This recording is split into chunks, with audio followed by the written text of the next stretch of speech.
नमस्कार दोस्तों, मेरा नाम राधेश्याम बैरवा है। मैं प्रवक्ता केमिकल राजकीय पॉलिटेक्निक महाविद्यालय कोटा में कार्यरत हूँ। आज हम द्वितीय वर्ष का subject chemical process calculations code संख्या CH203 का topic number 3.6 simple numerical problems एक टॉपिक में एक लेक्चर में हो नहीं सकती। इसका जो है ये पहला पार्ट करेंगे आज। प्रॉब्लम दी हुई है हमें। It is required to make 1000 kg mixed acid containing 60% H2SO4, 32% HNO3 and 8% H2O by blending. First, aqueous 98% H2SO4, दूसरा aqueous 90% HNO3, तीसरी धारा spent acid containing 44.4% H2SO4, 44.3% H2O, 11.3% HNO3. All percentage are given by mass. Calculate the quantities of each of the three acids required for blending. सवाल में दिया हुआ है कि 1000 kilogram इस प्रकार का मिश्रित अम्ल बनाया जाना है जिसके अंदर 60% H2SO4, 32% HNO3 हो, 8% H2O हो। ये बनाने के लिए निम्न को मिलाया जाता है। पहला एक्वस 98% H2SO4, यानी कि 98% H2SO4 है और बाकी जल H2O 2%। दूसरा एक्वस 90% HNO3, यानी कि HNO3 90% है, बाकी 10% H2O।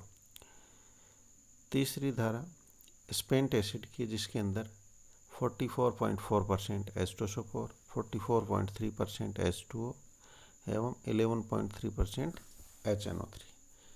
ये सारे प्रतिशत द्रव्यमान के अनुसार दिए हुए हैं।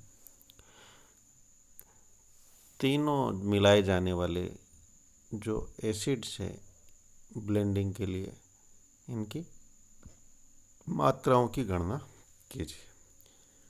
हल, सबसे पहले हल के लिए जो है आधार मानते हैं। तो आधार के लिए जो सवाल में दिया हुआ है कि 1000 किलोग्राम जो है टोटल प्रोडक्ट बनाया जाना है।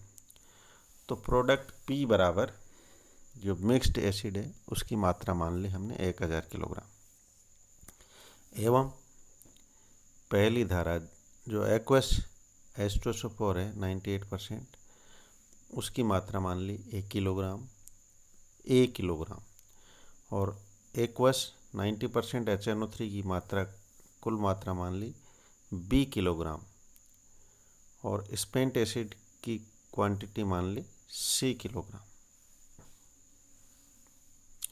अब जो है एक बॉक्स डायग्राम बना दे। इसके अंदर जो मिलाई जानी है उन धाराओं को अंदर की ओर एरो करते हुए दर्शाते हैं एवं बाहर जो प्रोडक्ट फाइनल आता है उसको बाहर की ओर जाते हुए एरो से दर्शाते हैं। अब प्रतिशत को द्रव्यमान अंश में लिखने के लिए 100 से भाग लगा के हम लिख सकते हैं। जैसे ए माना हमने एक्वस H2SO4, तो H2SO4 है 98%, तो मास फ्रैक्शन हो गया 0.98 H2SO4 का ए धारा में, H2O 0.02 मास फ्रैक्शन हो गया। ऐसे ही स्पेंट एसिड को माना C किलोग्राम, इसके अंदर H2O 44.3% है, तो H2O का मास फ्रैक्शन हो गया 0.443, H2SO4 का मास फ्रैक्शन हो गया 0.444, HNO3 का मास फ्रैक्शन हो गया 0.113। इसी प्रकार धारा B जो हमने मानी है एक्वस HNO3 वाली धारा की मात्रा किलोग्राम में मात्रा, तो इसमें HNO3 का प्रतिशत दिया हुआ है 90, तो द्रव्यमान अंश हो गया 90/100 यानी 0.9, और H2O का द्रव्यमान अंश 10/100 बराबर 0.1।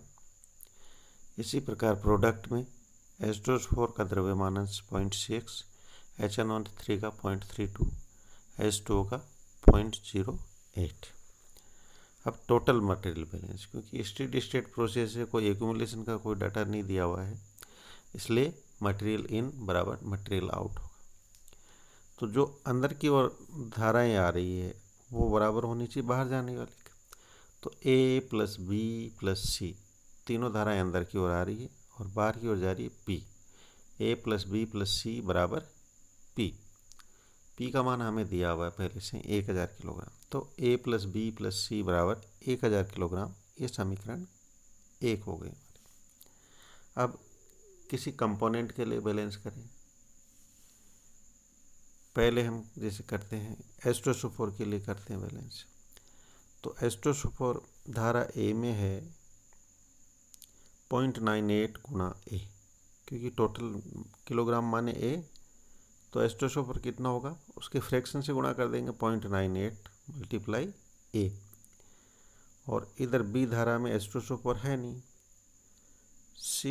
C धारा में है, तो C धारा में 0.444 मल्टीप्लाई C बराबर P में कितना 0.6 फ्रैक्शन है इसका, 0.6 मल्टीप्लाई P का मान दिया हुआ 1000, तो 0.98 A प्लस 0.444 C बराबर 600। इस समीकरण से A का मान निकाल लेते हैं हम। A बराबर 600 माइनस 0.444 C अपॉन 0.98, इसे समीकरण 2 का नाम। अब मटेरियल बैलेंस करते हैं HNO3 के लिए। तो A में HNO3 नहीं है, B में है, 0.9 multiply B plus 0.113 multiply C बराबर 0.32 मल्टीप्लाई P, लेकिन P का मान 1000 दिया हुआ है, तो 0.9 B प्लस 0.113 C बराबर 320 किलोग्राम।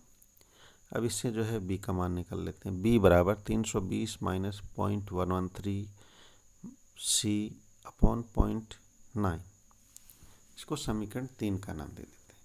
समीकरण 2 और 3 से A और B का मान समीकरण 1 में रखने पर, और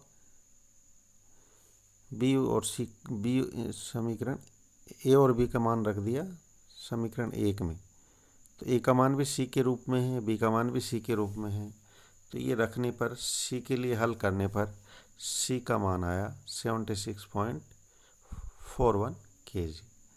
अब जो C का मान आया इसे समीकरण 3 में रख दिया, तो B बराबर मान आ जाएगा इसमें 345.96 किलोग्राम। अब जो C के लिए हल किया था हमने, इसे समीकरण 2 में रख दिया। एक का मान हल करने के लिए 600 माइनस 0.444 मल्टीप्लाई C की जगह 76.41 अपॉन 0.98, तो इससे आया मान इसका 577.62 किलोग्राम।